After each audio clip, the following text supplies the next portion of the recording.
Many shall come in my name, saying, I am Christ, and shall deceive many. Remember, these are deceivers.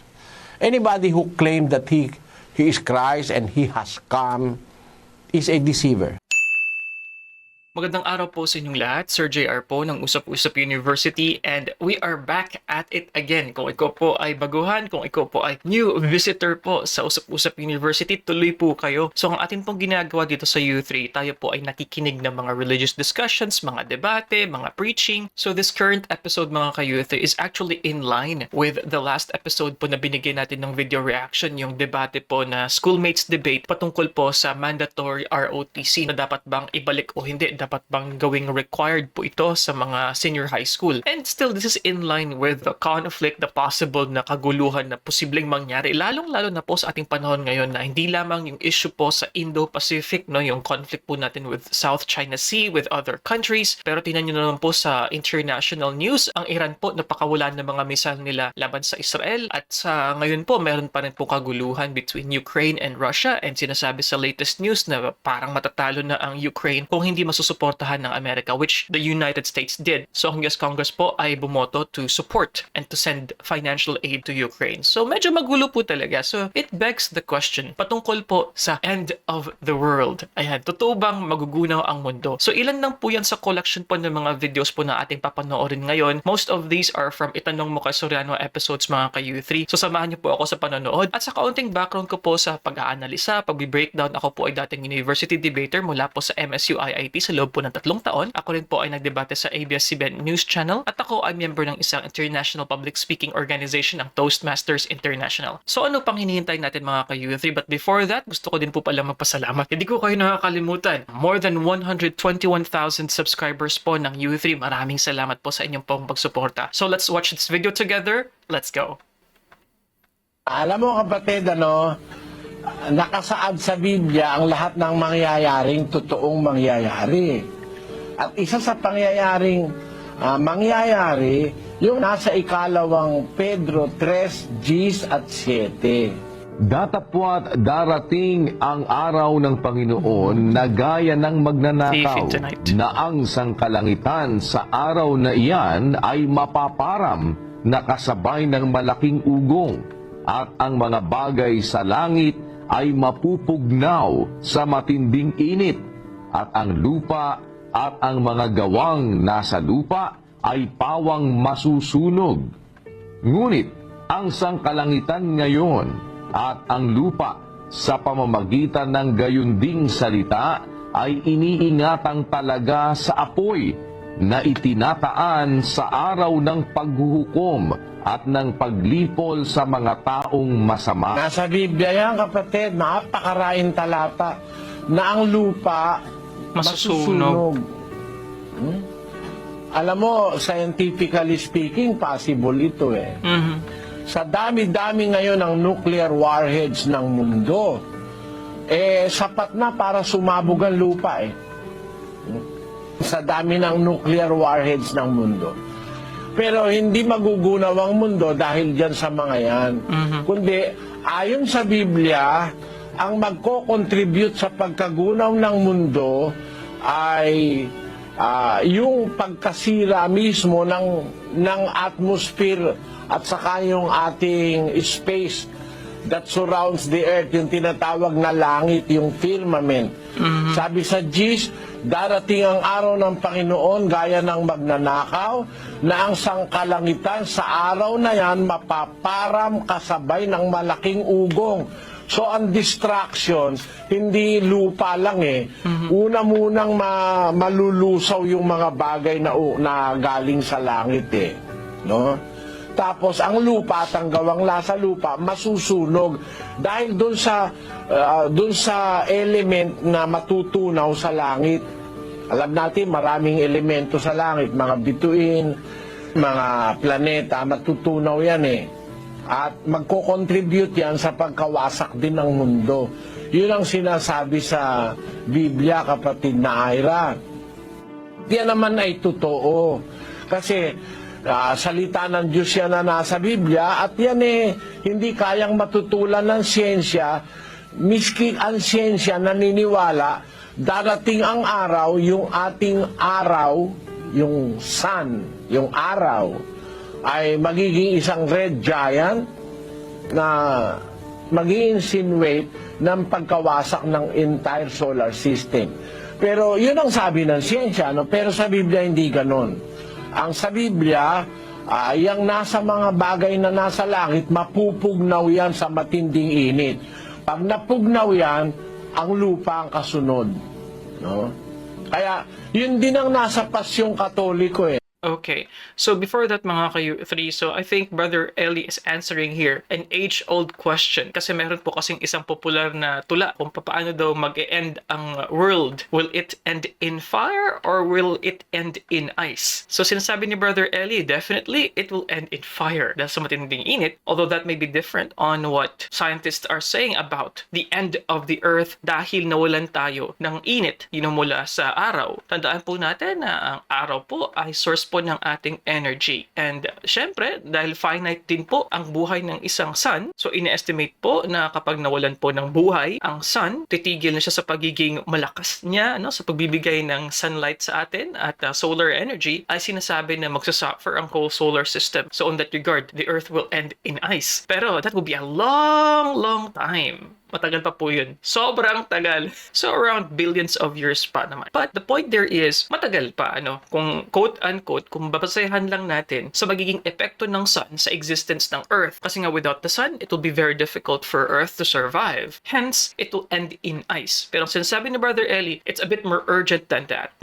Magmumula nga sa langit, ulan, apoy na masakit.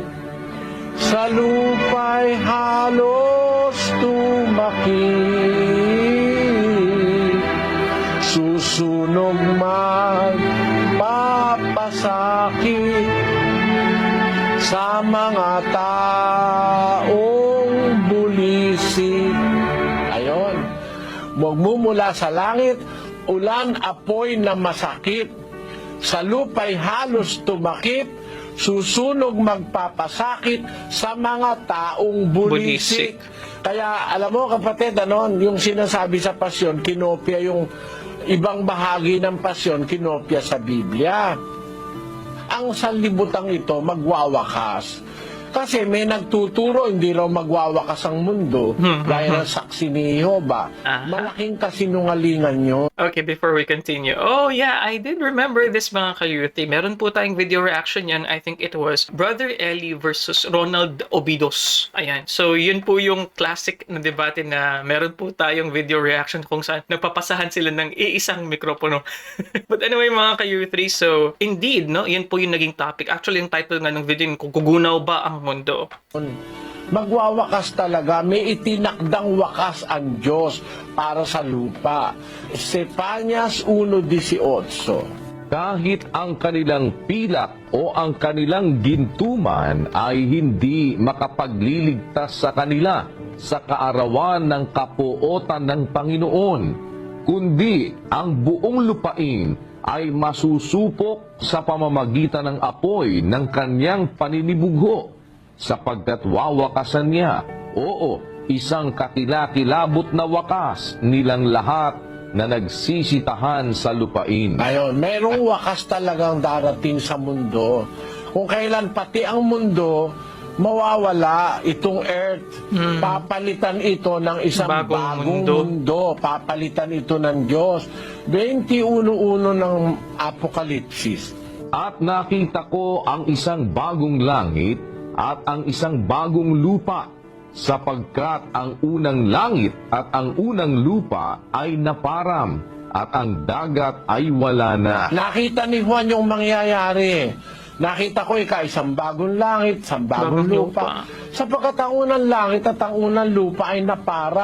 Okay, naparam mga kayuthi, disappeared, to dissipate. Yan, naparam. Ang dagat ay wala na. Ayun. Darating talaga sa wakas ang mundo. Okay, so mga ka-youthy, that's the first part. Sabi ko nga po na ito ay compilation po ng mga videos patungkol pa rin no, sa end of the world, how it will end. So ang second video is galing po sa Itanong Mo Kay Soriano episode. So still on the same topic. Nakalagay po ba sa Bible na magugunaw po ba yung mundo? Salamat po. Kapatid, sa Biblia, nakalagay talaga yung magugunaw ang mundo. Alam mo, hindi lang ang Biblia nagsasabi nun. Sinabi ng Biblia yan matagal na. Pero ngayon, kumukonforme ang siyensya na magugunaw ang mundo. Ang totoo, alam mo, pagka nagkaroon ng nuclear war, magugunaw talaga ang mundo. Sa napakaraming nuclear bomb ngayon sa mundo, sa pamamagitan ng tinatawag na nuclear fission. Alam mo yung nuclear fission na yun, kapatid, pag nag-umpisa yon, it is a chain reaction. It is a chain reaction. At pag nag-umpisa yan, lahat na ng mga nuclear warheads ng buong mundo, sasabog yan. Gunaw na mundo. Ito ang globally approximate nuclear warhead sa buong mundo. Pakibasa mo, kapatid na Daniel. Globally, there are now approximately 23,000 nuclear warheads, updated as of October 2009. Estimated total, 23,375. This total is from the Federation of American Scientists. Nakita mo, kapatid, 23,375. Alisin mo na yung 20,000, yun na lang 3,375. Pasabugin mo. Ay, tunaw na tayo sa nuclear fission. Napakatinding init niyan, kapatid. Yang init ng nuclear warhead, kayang tumunaw ng bato at ng lupa. Nakita mo? Hindi pa nga nuclear yung binakita ron sa, yung inihulog sa Hiroshima at saka sa Nagasaki dyan sa Japan. Hindi pa yun nuclear, atomic lang yun. Totoo po yan. Before we continue mga ka-youthy, so of course, these weapons, yung nuclear po ng mga warheads natin, well, it's all part in it. Natawag po namin ito sa political science, yung MAD, the theory of mutually assured destruction. Na kung saan, yung mga bansa ay nag-arm sila ng napakalakas ng mga weapons, hindi dahil gusto nilang gamitin ito, kundi ito ay pag-warn or deterrent sa iba na, uy, wag mo kaming atakihin dahil nako, pag inatake mo kami, nako, sira ka rin. So, totoo po yun, napakadelikado ng weapon na ito, and it is also true na it's way more devastating na sa atomic bomb. Napakahina pa po nun, noong 1945, August 6 and August 9, no? Sa Hiroshima at sa Nagasaki. So, mga ka-youthy, it really affirms na the Earth will end, and it will not end in ice, but most likely in fire. Masusunog. Yung atomic, mas lesser in power sa nuclear. Kasi from atom, bababa ka sa nucleus. Mas maliit yung nucleus Doon na nga nanggaling yung nuclear Yung atomic bomb na inihulog sa Hiroshima at Nagasaki noong 1943 yata yun, kung 44 45. 200,000 tao sa isang iglap ang namatay. Nasunog ang buo. Alam na alam ng mga Japanese yan kung ano nangyari sa Hiroshima at sa Nagasaki. Atomic bomb lang yan, kapatid. Isa lang, isa lang. Isa sa Hiroshima, isa sa Nagasaki. Ang power ng nuclear warheads, doblihin mo ng daan-daan at libu-libong beses yung power ng atomic bomb. Ganun ka powerful yung nuclear warheads. Kaya sa tanong mo, talaga bang nakasulat bago pa naimbento ang mga nuclear weapons, nakasulat na sa Biblia. At ako, ang paniwala ko, kapatid, pagdating ng panahong magugunaw ang mundo, magiging isang dahilan niyang mga nuclear weapons na yan para mag-contribute dun sa sinasabi ni San Pedro sa ikalawang Pedro 3:6 at 7. Datapwat darating ang araw ng Panginoon na gaya ng magnanakaw, na ang sangkalangitan sa araw na iyan ay mapaparam, nakasabay ng malaking ugong, at ang mga bagay sa langit ay mapupugnaw sa matinding init, at ang lupa at ang mga gawang nasa lupa ay pawang masusunog. Kita mo? Matpupugnaw sa matinding init. Matinding init. Alam mo, yung nuclear weapons, napakatindi ng init niyan, kapatid. Kaya ang sabi sa Biblia, ang lupa at ang mga gawang nasa lupa, pawang masusunog. That is a 100% sure word of God. Mangyayari yan, kapatid. Sana bago dumating yan, magkasama-sama tayong sumampalataya, maglingkod sa Diyos para tayo maligtas pagdating ng araw na yan, kapatid. So mga ka-youth, so yun nga po ang video po natin. So ang next na naman po na papanoorin natin, still on the same topic dahil nga po ito po ay nakompile po ng ating staff. Pero this time, this will be in English dahil isa po yatang non-Filipino yung nagtanong kay Brother Eli. Still on the topic na paggunaw, no? Yung parang end of the world mga ka-youth. So I really remembered, yung 2012 patungkol sa Mayan calendar. Diba? Sinasabi kasi nung mga time na yon dahil mag-i-end na yung kanilang kalendaryo nung 2012, they are saying na probably it's the doomsday, no? Yun yung tinatawag po natin sa English na mga doomsday predictions mga ka-U3. So, tingnan natin dito sa episode na ito, ano po yung magiging sugot ni Brother Eli. And like what I said, so it's my first time hearing na the world will end in fire. According nga sa sinasabi ni Brother Eli as what was read from the Bible. So, tingnan natin itong next video na ito in English. And my next question is, there is a saying that the world will be ending in 2010. I want to hear what you have to say about that, because as far as I know in the Bible, 12. we do not have an end of the world. In my opinion, when people die, the world ends for them. So I'd like my answer on that one. So when the world is ending, if you know or if it's in the Bible, then I'd like to get the verse to go and read it myself. Because I love reading the Bible too. Thanks. Many aspects of this culture persist in the area despite nearly half a millennium of European domination. All evidence, whether from archaeology, history, ethnography, or linguistic studies, points to a cultural continuity in this region. The descendants of the first settlers in the area have lived there for at least 3 millennia. Prior to about 2500 BC, some hunting and foraging bands settled in small farming villages. While hunting and foraging continued to play a part in their subsistence, such as corn, beans, squash, and chili peppers, which are still the basic food in Central America. This is an information that came from archaeologists. And there is an evidence to this. There was a great temple dedicated by the Mayan to their god that was unearthed by archaeologists. And you can see this on your screen. So the belief of the Jehovah's Witnesses that man has lived on earth only for 6,000 years is not true. It is not scientifically sound. And it is not also biblically true. Because in the Bible, it is not true that man only lived on earth for 6,000 years ago. There are so many evidences that we can find in science and which can be confirmed in the Bible that man did not live on earth for only 6,000 years. On that point, the Jehovah's Witnesses are wrong.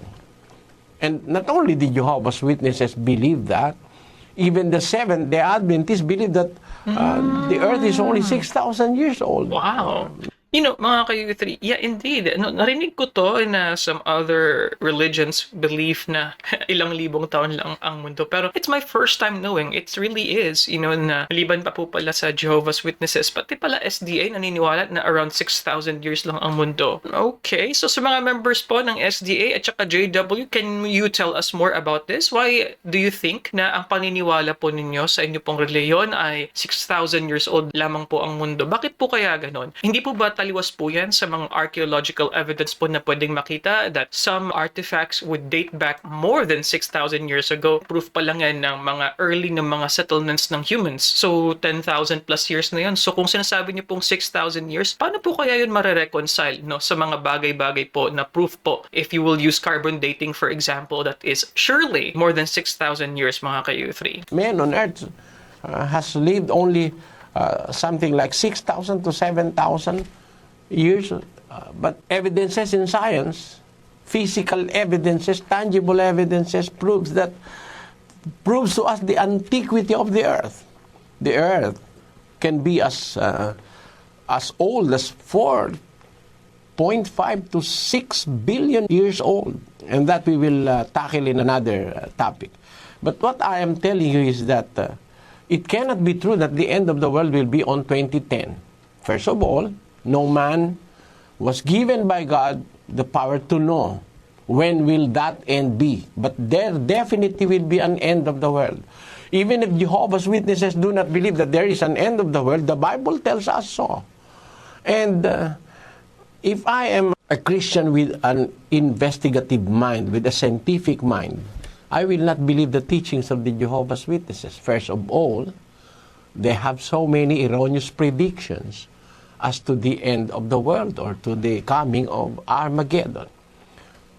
Secondly, this belief of the Jehovah's Witnesses does not conform with the verses of the Bible, the knowledge that the Bible gives us.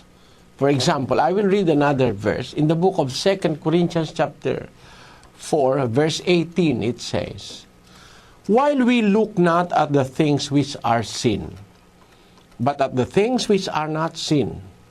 For the things which are seen are temporal, but the things which are not seen are eternal." I want to invite your attention to this verse. This verse tells us of two kinds of things. Things which are seen, visible. Things which are not seen, spiritual or invisible. According to this inspired scripture of the Apostle Paul, things which are seen or material things are temporal. Things which are not seen are eternal. This is a very clear comparison. We know that there are spiritual things. I like the emphasis here. And of course, this is also reflected with other faiths, mga kayuthi, with other philosophies, especially Greek. Yung ating ideya ng what is here on earth is something that is temporary and something that are actually, they say, those things that matter more are those things that we cannot see. So eternal naman po yan, mga kayuthi. Very nice, very nice. We know that there are invisible things. Angels are invisible. God himself is an entity that we cannot see. He is not made of matter like us. There are things which are physical, and there are things which are spiritual. The physical are temporal, and that conforms with science. Everything that is made of matter undergo the process of oxidation. And these things will come to an end. These things are temporal, according to the Bible. But things which are unseen or invisible or spiritual are eternal. Now, the earth is a physical, is made up of physical matters. Even scientists believe that the earth will come to its end. Just like stars. Scientists have now discovered that there are stars for billions of years they have existed, but they are now dying. There are so many places in the universe which scientists call as black holes. An information in Encarta reads like this: black holes, number one, meaning is object in space, an area in space with such a strong gravitational pull that no matter or energy can escape from it. Black holes are believed to form when stars collapse in on themselves. Stars do collapse. Stars die. And that is biblical. Stars fade away. There are now stars which are believed by scientists to have exploded or have vanished many hundreds and thousands of years ago.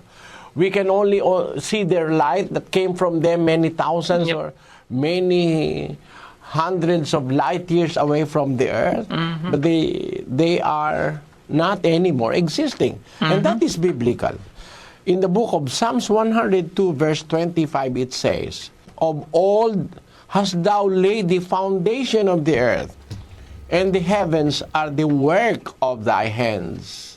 They shall perish, but thou shalt endure. Yea, all of them shall wax old like a garment, as a vesture shalt thou change them, and they shall be changed." You see, this information inspired by the Holy Spirit was known to the psalmist. Stars grow old, even the earth. And according to the Bible, Wax stars and the earth and everything that is in the material universe, they shall perish, but God will endure. All of them shall wax old like a garment. So to believe that the earth will perish or end, even stars do end, and we have scientific evidences of stars that have ended, is biblical. It is not only scientific, it is biblical.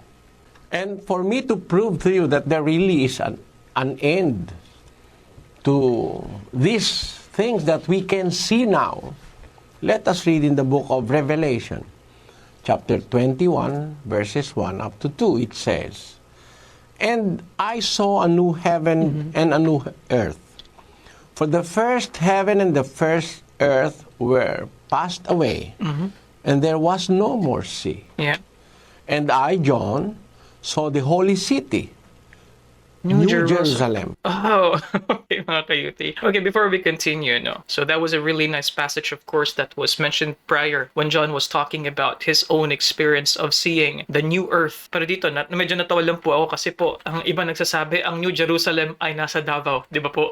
Well, in line with the knowledge that the earth, the solar system, everything that we see is finite, may katapusan. Well, marami po sa mga religious leaders, mga kayuti, especially sa Amerika, ang nagkaroon ng mga tinatawag nga natin ng mga doomsday predictions. So, liban pa yan sa sinasabi ng Mayans. Actually, hindi 2010 yun 2012, mga kayuti, ano. And then, meron pa. Syempre, ang dami pang mga reliyon ang gusto mag-predict. And I think because of this knowledge nga, mga kayuti, from the Bible, that it's going to end. So, it's a good way of making people believe about their religion na sila yung maliligtas. And at the same time, maybe it's a good money-making venture for others, you know. I remember some religions, hindi lang po iisa na, marami po sa Amerika, they would sell their property kasi nga, their religious leader would be saying na parating na, malapit na talagang end of times. Sa akin naman po, mga kayuthi, the logic is, dahil sinasabi na darating ito na parang magnanakaw, no one really knows. So I think, in a way, it could be faulty to say na malapit nang dumating. Di naman natin pwede sabihin, oy, malapit nang dumating yung magnanakaw. I don't think that's the logic there. And also, with the phrase lang na the end of the world is near, I think it's highly, highly subjective. Like, how near is near? Mga kayuthi, we have to understand, as early as thousands of years ago, people have been predicting for the end of the earth. Since 30 plus AD,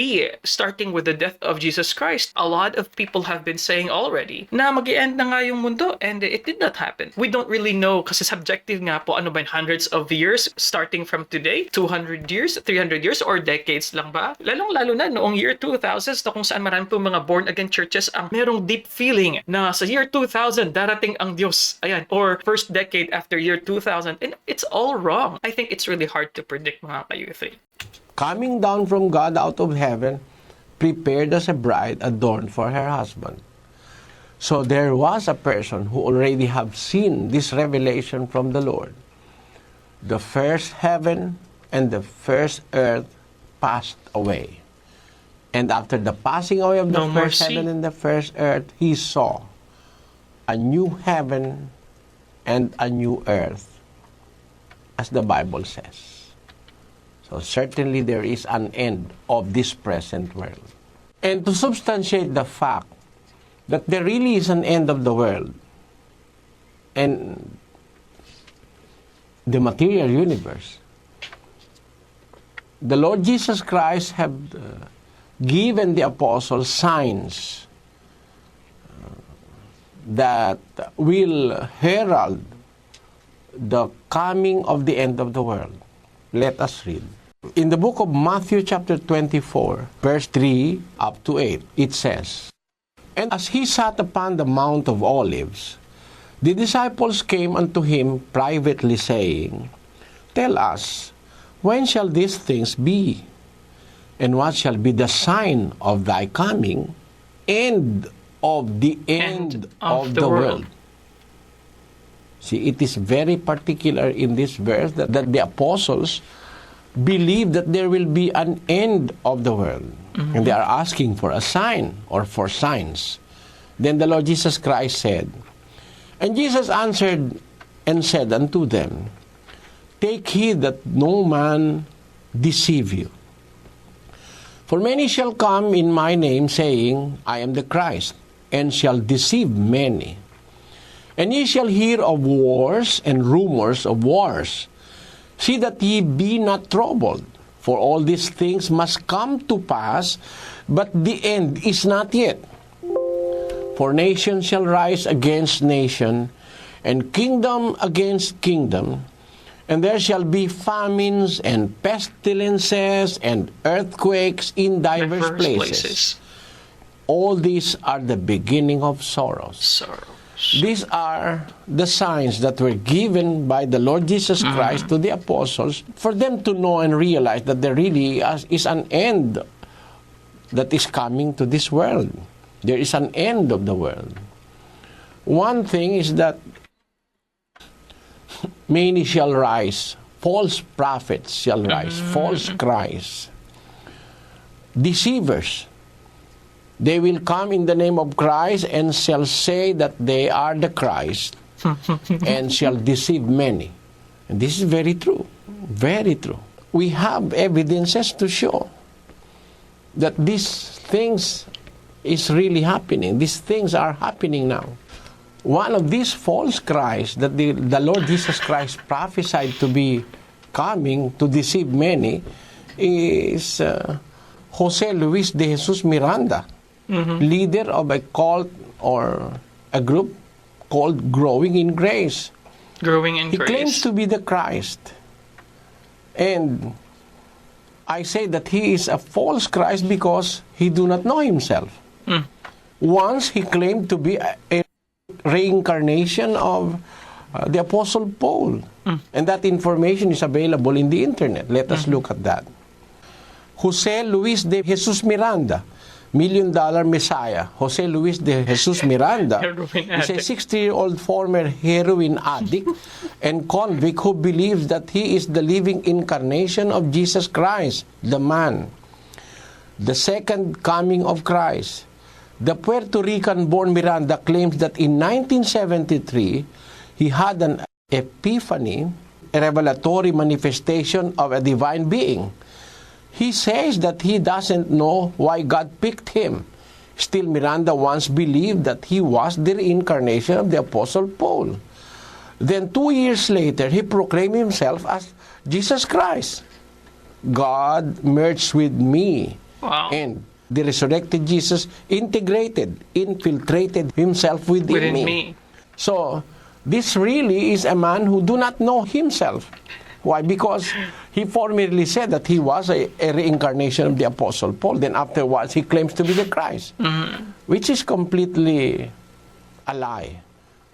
This is just the fulfillment of the prophecy of the Lord Jesus Christ when the coming of the end of the world is near. Okay, mga kayuti, I think it's very obvious here that yes, while it is true that it's like the coming of a thief where hindi talaga natin alam kung kailan, pero ang sinasabi dito, syempre may mga telltale signs naman daw po, ano. So here, Mr. Miranda in 1970s. So hindi pala original si Apollo Quiboloy na siya ang appointed Son of God. Meron pa palang iba, which is actually, meron po talaga. Nabigyan na nga po natin ng mga video reactions, mga kayuti, from Mr. Moon, I would say, is the most successful of all, no, for claiming to be Jesus. So I remember for Mr. Moon, si Jesus daw ay nag-appear sa kanya and begging him to continue dahil si Jesus daw ay nag-fail, so siya ang magpapatuloy para maging successful. Ayan, so di ba? Ibang klase rin mga kayuti at marami pa pong iba. The Lord Jesus Christ said, many shall come in my name, saying, I am Christ, and shall deceive many. And it is not only Miranda Madami. that claims that he is Yeah. Christ. Yeah, marami pa. There is another. I know one in the Philippines. And he is called Apollo C. Quiboloy, claiming to be Son the of God. Christ in the Gentile setting. Apollo Quiboloy has this to say. Let us read from Their website. their website. They were all surprised when I said that Jesus Christ is the Father in the Gentile setting, because they didn't know him. To this day, he remains only a son. Imagine standing by the doctrine that Jesus Christ is the Son of God. We are no longer in the Jewish setting. The Son is the true body of Christ. You see, it implies that he is the Christ. He is the true body of Christ because he said that he is the Son. Let us further prove this in a letter that he wrote to one of his members. The letter reads, "The kingdom of Jesus Christ, the name above every name, office of the Son of God." That is JC Prayer Mountain, Tamayong, Mount Apo, Kalinan, Davao City. Memorandum number 161, series of 2003, from the Son of God. Subject, MOS 2003, Kota. Date, September 9, 2003. Attention, Joel Montano, NWNCR member. According to Quiboloy, this is the content of the letter. Our month of sacrifice is fast approaching, and as a covenant member of the kingdom of Jesus Christ, the name above every name, it is your duty and responsibility to participate in the said activity. Our goal for this month of sacrifice is by individual member. In this connection, you are hereby informed that your net goal for the whole duration of our month of sacrifice is 5,000 pesos. For strict compliance, Reverend Apollo C. Quiboloy, Son of God. See? He claims to be the Son of God. And according to him, the true body of Christ is the Son of God. And that is himself. It appears that he is the Father. Because according to him, Jesus Christ is the Father in the Gentile setting. You see how polluted the mind of this false Christ, like Quiboloy and the other one that we have read. And there are so many others that claim that they are Christ. Yep. All over the world, there are so many claims that they are Christ. Yep. Proving the veracity of the fulfillment of the prophecy that was said by the Lord Jesus Christ 2,000 years ago. That before the end of the world comes, the Lord Jesus Christ say, "Many shall come in my name, saying, I am Christ, and shall deceive many." Remember, these are deceivers. Anybody who claimed that he is Christ and he has come is a deceiver. Because the coming of the Lord Jesus Christ will not be a secret thing. It will not be a thing that will not be known by people of the world. When he comes, the Lord Jesus Christ said in the book of Matthew that it will not be private. Let us read. In the book of Matthew chapter 24, verse 27, it says, "For as the lightning cometh out of the east, and shineth even unto the west, so shall be the coming of the Son of Man be." On 26, "Wherefore if they shall say unto you, Behold, he is in the desert, go not forth. Behold, he is in the secret chambers, believe it not." So, these things that are coming to pass in our times was predicted by the Lord Jesus Christ 2,000 years ago. There will be false Christ that will come, and they will say that the Christ is in the secret chamber, or Christ is in the desert. Believe not, because according to the verse, as a lightning cometh out of the east and shineth even unto the west, it can be seen by people. So shall also the coming of the Son of Man be. The coming of the Son of Man will not be secret. It will not be hidden from people. People will know that He comes. Because, according to the Bible, He will be seen by Everyone. every eye. Let us read in the book of Revelation, chapter 1, verse 7. Behold, He cometh with clouds, and every eye shall see Him, and they also which pierced Him, and all kindreds of the earth shall wail because of Him. Even so, Amen. Meaning, the coming of the Lord Jesus Christ will be seen by every eye. Every eye. So, whoever will say that He is the Christ and He has come, and we have not seen Him coming, is a false prophet. Okay, so I think it's very clear here mga kayuth, and it's easy to understand. Ang pagdating ng Son of Man, it's not secret. So, kumbaga, merong grand entrance mga kayuth, may lightning from the east. So, apparently, using basic logic, ang isang tao, hindi niya pwedeng sabihin na siya yung reincarnate ng Son of Man dahil nga, limitado lang yung pwedeng makita sa kanya. So, sinasabi sa Biblia, every eye can see the coming of the Son of Man. So, that really paints a picture of what to expect when Jesus will come back. So, it's a grand entrance. Malaking pasabog, mga kayutri. It was prophesied by Christ to happen. Let us read the book of Matthew chapter 24, verse 24.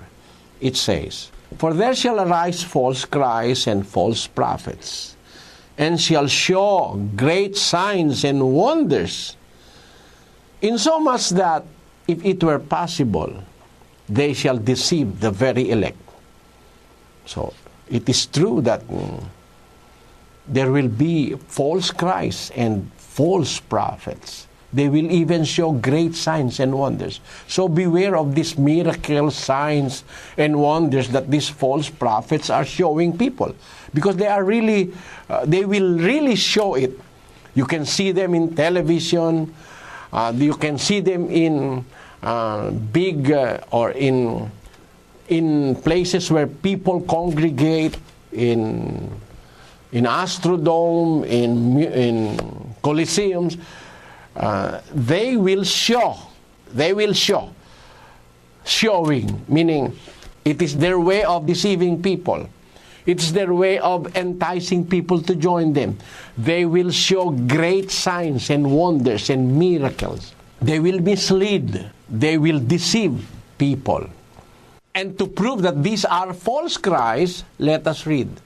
In the book of Matthew chapter 7, verses 22 and 23, it says, Many will say to me in that day, Lord, Lord, have we not prophesied in thy name? And in thy name have cast out devils? And in thy name done many wonderful works? And then will I profess unto them, I never knew you.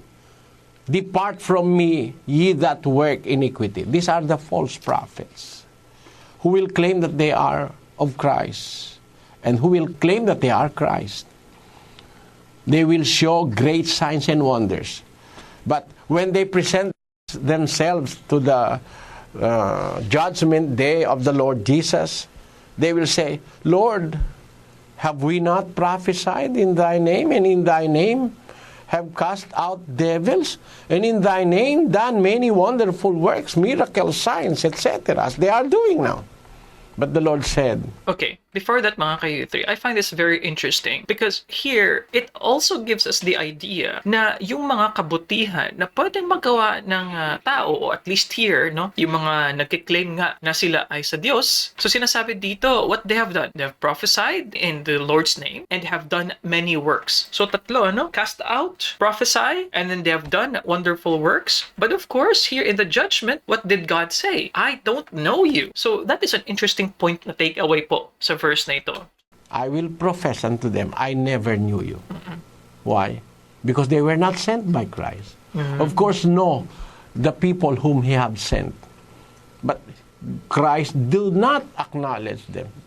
Christ do not know them. They are doers of iniquity. They are liars. They are false prophets. They are deceivers. That is what the Bible says. And this is one of the many signs that herald the coming of the Lord Jesus Christ and the end of the world.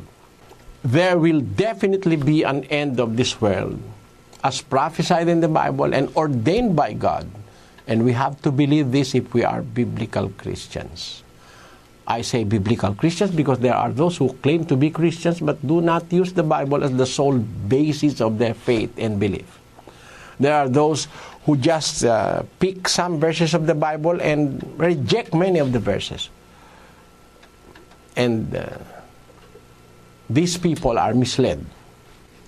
I thank you for your question because you are giving me the opportunity to explain to people these things so that they may be aware of the fallacies and deceit that is now being done by false prophets and false Christ.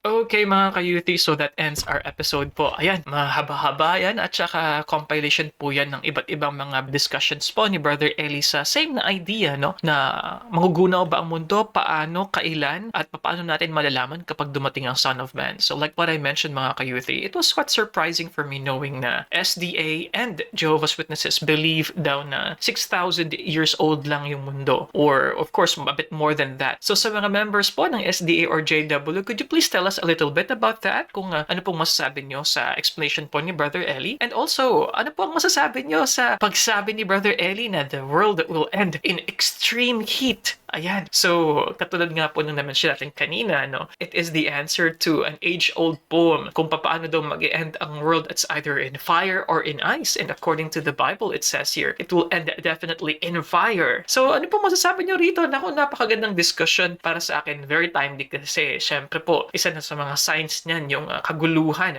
kaguluhan sa Israel, kaguluhan sa Russia, at sana naman, wag naman po sanang mangyari sa atin na tayo po ay magiging theater ng conflict po sa pagitan po ng China, ng Pilipinas at ng Taiwan at iba pang mga kalaban ng China dahil napaka-agresibo po talaga ng China ngayon. So kung hindi nyo pa po napapanood yung atin pong reaction patungkol po sa pag-strengthen natin ng atin pong military, so meron po tayong videos niyan on the mandatory ROTC mga ka-youth, and we'll be talking about these topics more as we progress in the coming days mga ka-youth. So ano pong masasabi nyo rito? Please comment down below. Kailangan po natin na mag-participate po kayo ha, kasi ito po ay Usap-Usap University. Kaya nga, usap-usap kasi gusto natin ng diskusyon. As long as you're respectful, as long as you have a good point, so please comment down below mga ka-youth. And as always, kung nagustuhan nyo ang ating content sa Usap-Usap University, please click subscribe mga ka-youth. You can also check this video out, also this playlist here. Thank you so much sa inyo pong suporta, and I'll see you guys next time. Peace. Bye-bye.